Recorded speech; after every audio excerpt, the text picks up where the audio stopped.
మత్తయి సువార్త 9వ అధ్యాయంలో ఉన్న 38 వచనములు. తరువాత ఆయన దోణి ఎక్కి సముద్రము దాటి ఆ పట్టణంలో ప్రవేశింపగా, ఇదిగో జనులు పక్షవాయువుతో మంచము పట్టియున్న ఒకని ఆయన యొద్దకు తీసుకుని వచ్చిరి. యేసు వారి విశ్వాసము చూచి, కుమారుడా, ధైర్యముగా ఉండుము, నీ పాపములు క్షమింపబడి ఉన్నవని పక్షవాయువు గలవానితో చెప్పెను.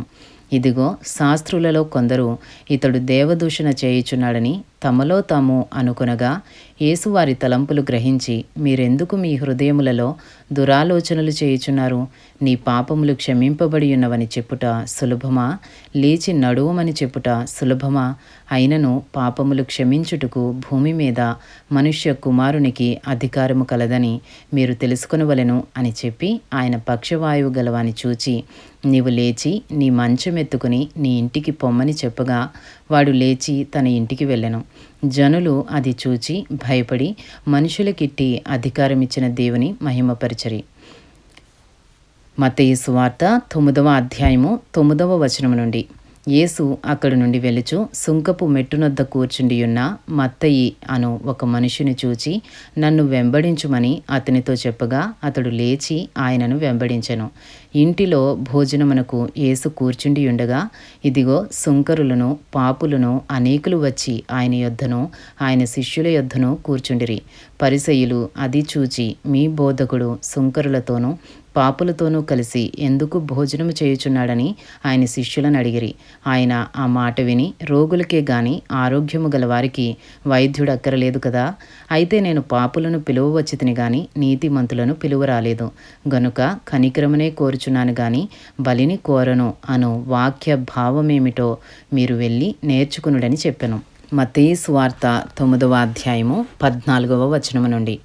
అప్పుడు యోహాను శిష్యులు ఆయన యొద్దకు వచ్చి, పరిసయ్యులను మేమును తరచుగా ఉపవాసము చేయుచున్నాము గాని నీ శిష్యులు ఉపవాసము చేయరు, దీనికి హేతువేమని ఆయనను అడుగుగా, యేసు, పెండ్లి కుమారుడు తమతో ఉండు కాలమున పెండ్లి ఇంటి వారు దుఃఖపడగలరా?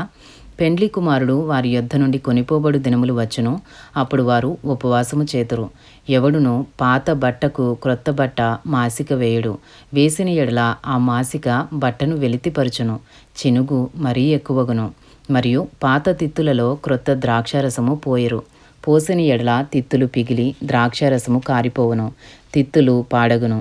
అయితే క్రొత్త ద్రాక్షరసము క్రొత్త తిత్తులలో పోయుదురు, అప్పుడు ఆ రెండును చెడిపోక ఉండునని చెప్పెను. మత్తయి సువార్త 9వ అధ్యాయము 18వ వచనము నుండి. ఆయన ఈ మాటలు వారితో చెప్పుచుండగా, ఇదిగో ఒక అధికారి వచ్చి ఆయనకు మ్రొక్కి, నా కుమార్తె ఇప్పుడే చనిపోయినది, అయినను నీవు వచ్చి నీ చెయ్యి ఆమె మీద ఉంచుము, ఆమె బ్రతుకుననెను. యేసు లేచి అతని వెంట వెళ్ళెను. ఆయన శిష్యులు కూడా వెళ్ళిరి. ఆ సమయమున ఇదిగో 12 సంవత్సరముల నుండి రక్తస్రావ రోగము గల ఒక స్త్రీ, నేను ఆయన పై వస్త్రము మాత్రము ముట్టితే బాగుపడుదునని తనలో తాను అనుకుని ఆయన వెనుకకు వచ్చి ఆయన వస్త్రపు చెంగు ముట్టెను. యేసు వెనుకకు తిరిగి ఆమెను చూచి, కుమారి, ధైర్యముగా ఉండుము, నీ విశ్వాసము నిన్ను బాగుపరచునని చెప్పగా, ఆ గడియ నుండి ఆ స్త్రీ బాగుపడెను. అంతలో యేసు ఆ అధికారి ఇంటికి వచ్చి పిల్లన గ్రోవులు వాయించు వారిని గొల్లు చేయుచుండు జనసమూహమును చూచి, స్థలమియుడి, ఈ చిన్నది నిద్రించుచున్నదే గాని చనిపోలేదని వారితో చెప్పగా, వారాయనను అపహసించిరి. జనసమూహమును పంపివేసి ఆయన లోపలికి వెళ్ళి ఆమె చెయ్యి పట్టుకునగానే ఆ చిన్నది లేచెను. ఈ సమాచారము ఆ దేశమంతటను వ్యాపించెను. మత్తయి సువార్త 9వ అధ్యాయము 27వ వచనము నుండి. యేసు అక్కడి నుండి వెళ్ళుచుండగా 2 గ్రుడ్డివారు ఆయన వెంట వచ్చి, దావీదు కుమారుడా, మమ్మను కనికరించుమని కేకలు వేసిరి. ఆయన ఇంట ప్రవేశించిన తరువాత ఆ గ్రుడ్డివారు ఆయన యొద్దకు వచ్చిరి. యేసు, నేనిది చేయగలనని మీరు నమ్ముచున్నారా అని వారిని అడుగగా, వారు, నమ్ముచున్నాము ప్రభువా అని ఆయనతో చెప్పిరి. అప్పుడు ఆయన వారి కన్నులు ముట్టి, మీ నమ్మిక చొప్పున మీకు కలుగుగాక అని చెప్పినంతలో వారి కన్నులు తెరవబడెను. అప్పుడు యేసు ఇది ఎవరికిని తెలియకుండా చూచుకునుడని వారికి ఖండితముగా ఆజ్ఞాపించెను. అయినను వారు వెళ్ళి ఆ దేశమంతటా ఆయన కీర్తి ప్రచురము చేసిరి. మత్తయి సువార్త 9వ అధ్యాయము 32వ వచనము నుండి. యేసును ఆయన శిష్యులను వెళ్ళుచుండగా కొందరు, దయ్యము పట్టిన ఒక మూగవాని ఆయన యొద్దకు తీసుకుని వచ్చిరి. దయ్యము వెళ్ళగొట్టబడిన తరువాత ఆ మూగవాడు మాటలాడగా జనసమూహములు ఆశ్చర్యపడి, ఇశ్రాయేలులో ఇలాగు ఎన్నడూనూ కనబడలేదని చెప్పుకొనిరి. అయితే పరిసయ్యులు, ఇతడు దయ్యముల అధిపతి వలన దయ్యములను వెళ్ళగొట్టుచున్నాడని చెప్పిరి. మత్తయి సువార్త 9వ అధ్యాయము 35వ వచనము నుండి. యేసు వారి సమాజ మందిరములలో బోధించుచు, రాజ్య సువార్త ప్రకటించుచు, ప్రతి విధమైన రోగమును, ప్రతి విధమైన వ్యాధిని స్వస్థపరచుచు, సమస్త పట్టణముల యందును గ్రామముల యందును సంచారము చేసెను.